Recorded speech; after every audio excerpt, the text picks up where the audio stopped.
다음 주제 가보겠는데요. 역시 여당 얘기입니다. 거칠어진다라는 표현은 좀 부족해 보입니다. 갈 때까지 가보겠다는 걸까요? 상당히 많이 거칠어지고 있습니다. 자, 기사 두 가지 준비했습니다. 보시죠. 노무현 탄핵까지 꺼낸 이재명, 이낙연 비방전. 먼저 이재명 후보 측에서 당시 탄핵 당시 상황 얘기하면서 뭐 그쪽 후보는 찬성하셨어요? 반대하셨어요? 이렇게 물었죠. 그러자 이낙연 후보 측에서 반대한 거 맞습니다. 무슨 소리입니까? 그리고 왜 그런 얘기 하십니까? 이렇게 또 반발하는 상황이에요. 당에선 이러자 신사협정 이거 해야 되는 거 아닙니까? 얘기까지 나옵니다. 더 이상 싸우지 맙시다라고 뭔가 약속하라는 거죠. 보겠습니다. 이 지사 측은 당시 입장 불분명합니다. 입장 밝히셔야죠. 그러니까 이 전 대표 측 반대표 던졌습니까? 왜 물어보세요, 그걸. 뭐 이런 분위기입니다, 지금. 검증 빙자한 네거티브 전에 페어플레이 협약식도 검토하고 있다. 이런 상황입니다. 다음 기사는 구체적으로 서로들 무슨 얘기를 하고 있는지를 제목에 담고 있습니다. 이재명 캠프에서는 노무현 탄핵 과정 참여 뭐 이거 분명히 설명하세요. 뭐 구렁이 담는 뜻 뭐 넘어가면 안 됩니다. 이렇게까지 얘기합니다. 그러자 이낙연 캠프 이 카톡방 얘기죠. 단톡방 얘기. SNS 카톡방이랑 그냥 SNS 팀이라고 하겠습니다. 이 단톡방. SNS 팀은 도정농단 세력이다. 도정농단의 표현을 자꾸 쓰고 있습니다. 그러면서 지금 굉장히 이런 가운데요. 형수 욕설 녹취록 이른바 새로운 버전이 또 공개가 돼서 등장했습니다. 이거 가지고 또 시작이 됐습니다. 일단요. 이 양 캠프 쪽에서 뭐라고 얘기를 하는지 그 당에서는 지금 걱정하고 있거든요. 그 목소리까지 묶었습니다. 보시죠. 이낙연 후보가 2004년에 네. 노무현 대통령 탄핵할 때 탄핵에 찬성했습니까? 반대했습니까? 분명한 입장이 없어요. 그러면서 지금에 와서 제가 보기에는 분명히 밝혀야 하고요. 이낙연 후보가 2002년 노무현 대통령 후보의 대변인이었는데 그 이후 탄핵의 과정에 참여를 했고요. 그래서 찬성과 반대를 했느냐 분명히 밝히는 게 필요한데 왜냐하면 그럼 이후에 문재인 대통령을 어떻게 지킨다는 겁니까? 좀 명확한 자기 입장이 필요한 거고요. 우리가 뽑은 대통령을 우리가 탄핵할 수 없다는 신경을 토로한 적도 있고요. 분명하게 오늘 노무현 탄핵 소추안에 대해서 반대표를 던졌다라고 이렇게 확실하게 말씀을 주셨습니다. 캠프 간에 도를 넘는 네거티브 상호 비방 이런 거에 대해서는 지도부가 우려를 표명했고요. 긍정적으로 서로 경쟁할 수 있게 이렇게 만드는 여러 방안을 지금 검토 중입니다. 윤영걸 전 대표님. 네. 당에선 말리고 있어요. 그러나 지금 두 후보 진영에서는 캠프에서는요. 상대 후보의 아파 보이는 것을 계속 찌르고 있는 거예요. 지금요. 네.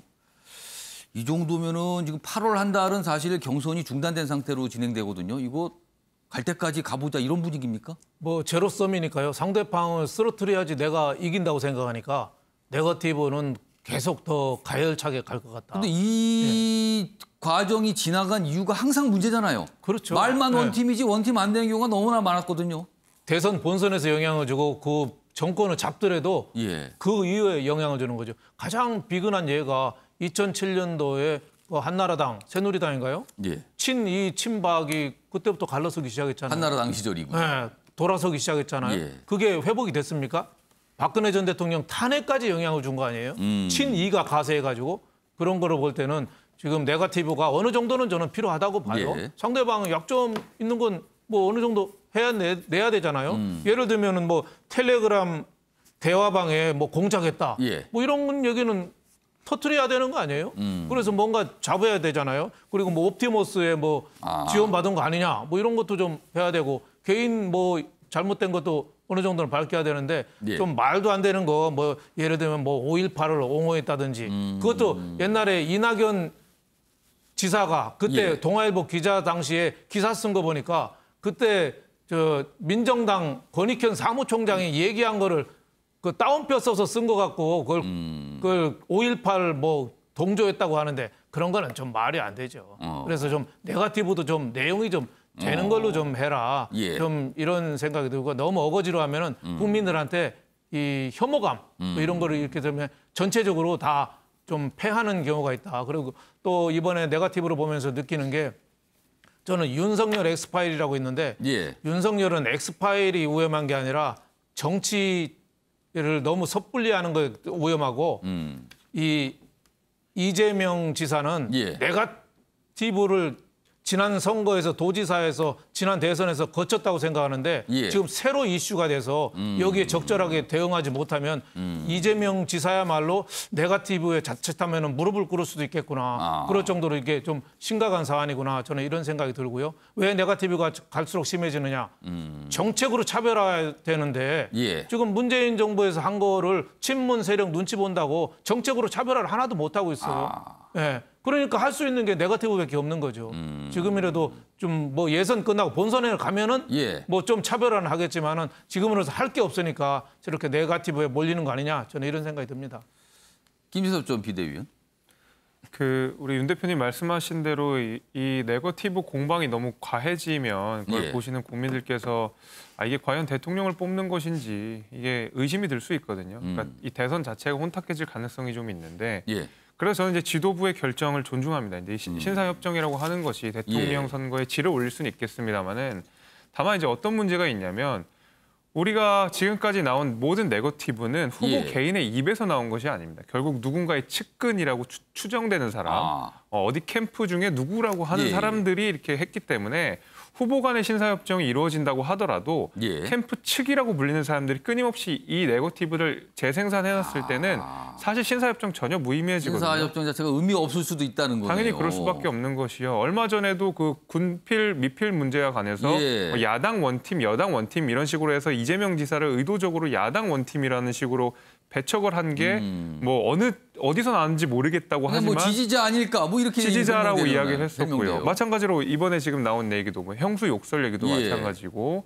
그다음에 이 SNS 팀 관련돼서도 이재명 지사는 나는 잘 모른다라고 그렇죠. 약간 발뺌을 모르는 해버렸다는 관계라고 거예요. 얘기했어요. 네, 이런 식으로 나는 모른다, 캠프랑은 관계없다라는 식으로 방치해버리고 그 후보자 스스로도 이에 대해서 은근하게 이것을 가지고 상대방을 공격을 하는 식으로 하게 되면 사실상 신사협정을 맺는다고 해서 나도 모르는 사람이 하는 걸 내가 어쩌란 말입니까? 이러면은 그렇죠. 뭐 아무 예. 효과가 없다는 거죠. 그렇기 때문에 이 신사협정을 하는 것이 의도는 좋을 수 있겠습니다만 전혀 실효성이 없을 것 같다라는 게 제 생각입니다.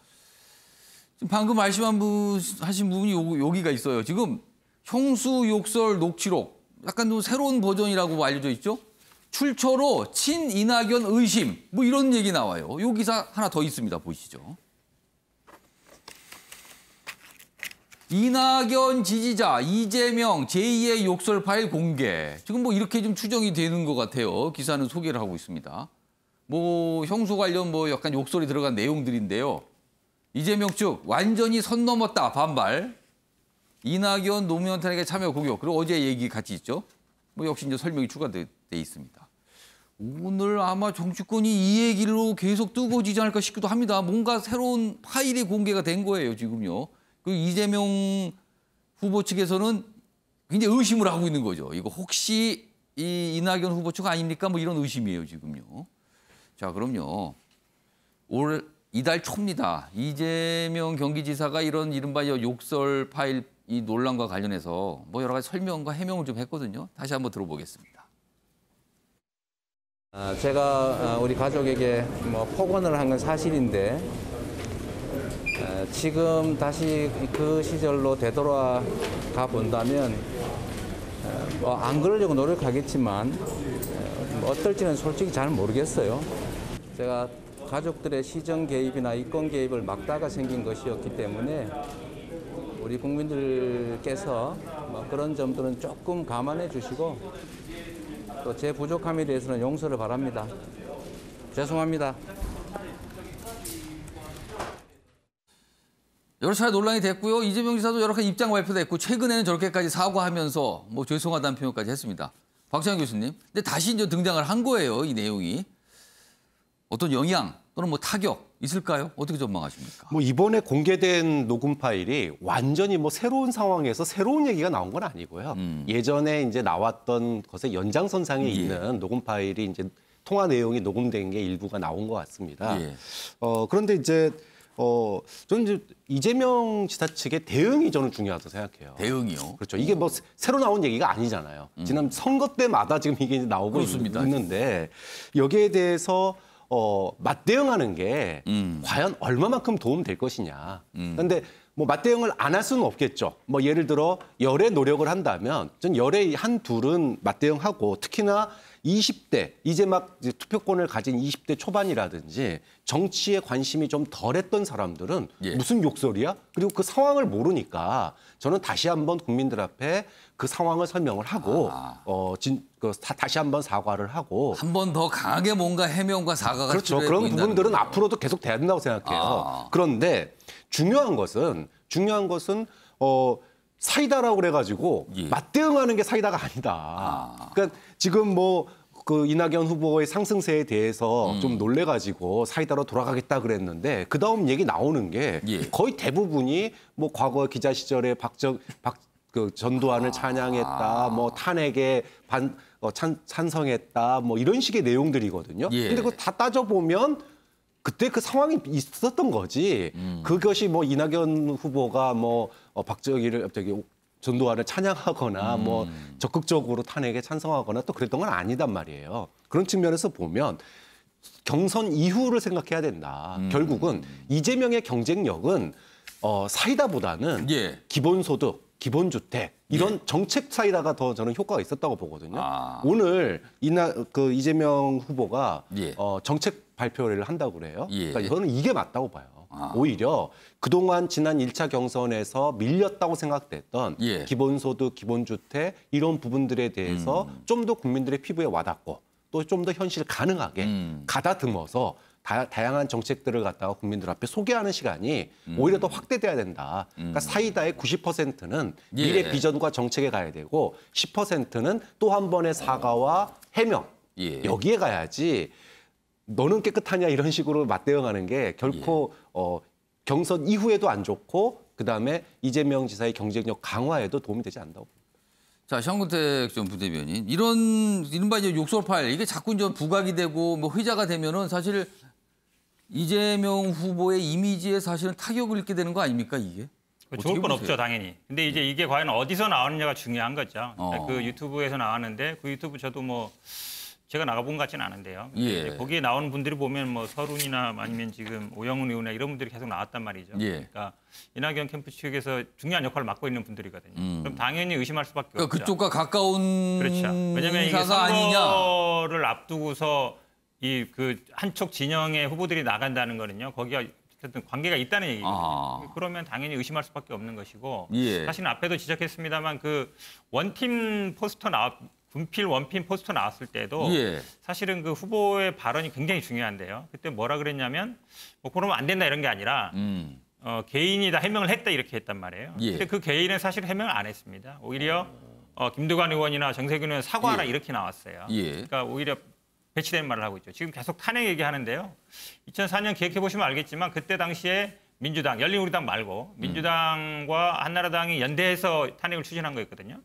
기사에 그 당시 기사를 보면 실제로 이낙연 그 당시 의원이었죠. 의원이 그 의장석 방어하는 스크럼 짰다라는 기사들도 많이 있어요. 실제로 유영찬 그 당시 기자였죠. 기자가 쓴 기사에도 보면 노무현 그 당시 대통령이었죠. 대통령이 어떤 기자회견한 후에 찬성 쪽으로 돌아섰다. 이런 기사도 있거든요. 그러니까 이게 단순히 반대표를 찍었는지 찬성표를 했는지를 아무도 몰라요. 왜냐하면 무기명이니까. 정근택 전 부대변인 지금 약간 의혹 제기를 지금 하시는 그렇죠. 겁니까? 왜 그러냐면 탄핵 이후에 굉장히 역풍이 불었어요. 탄핵 이후에 굉장히 반발이 심했거든요. 뭐 촛불 들고 막 이랬잖아요.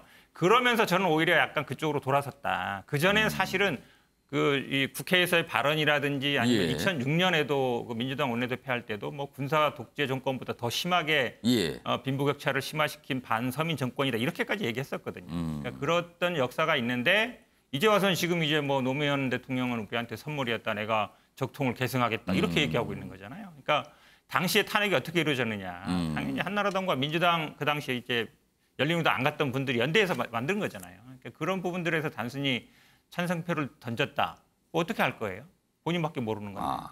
확인할 수 없는 부분을 얘기하는 거라서 저는 뭐 그 얘기는 의미 없는 것 같고 전후 사정을 봐야 된다고 보고 있습니다. 알겠습니다. 그러니까 지금 서로 양측에서 지금 문제 삼고 있는 거죠. 당시 탄핵 당시 사항 정확하게 설명하세요. 그리고 이 또 제2의 욕설 파일. 이거 아마 또 오늘 질문도 있겠고요. 또 설명도 있겠죠. 아마 이슈가 될 듯합니다. 지켜보도록 하겠습니다.